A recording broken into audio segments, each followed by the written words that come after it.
একবার দুইজন খুব ভালো বন্ধু একসাথে মরুভূমির মধ্য দিয়ে যাচ্ছিল। তারা পথ চলতে চলতে বিভিন্ন বিষয়ে কথা বলছিল।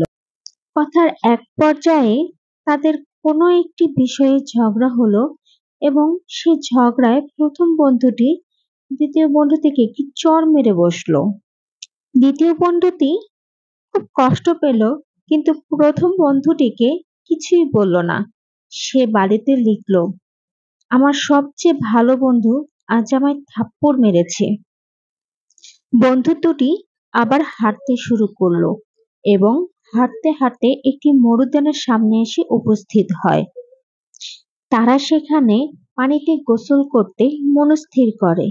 এমন সময় যে দ্বিতীয় বন্ধুটি চড় খেয়েছিল সে চোরাবালিতে আটকে যায় এবং নিচে ডুবে যেতে শুরু করে।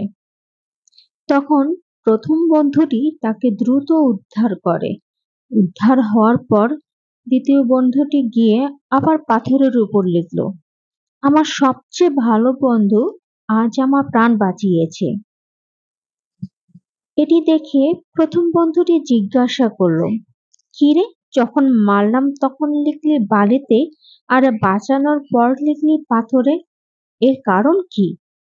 তখন দ্বিতীয় বন্ধুটি উত্তর দিল, যখন আমাদের কেউ কেউ কষ্ট দেয় সেটা বালিতেই লেখা উচিত, যাতে ভালোবাসা ও মায়ার বাতাসটা মুছে ফেলে। কিন্তু যখন কেউ আমাদের উপকার করে সেটা পাথরে খোদাই করে রাখতে হয়, যাতে কোনো কিছুই সেটা মুছতে না পারে।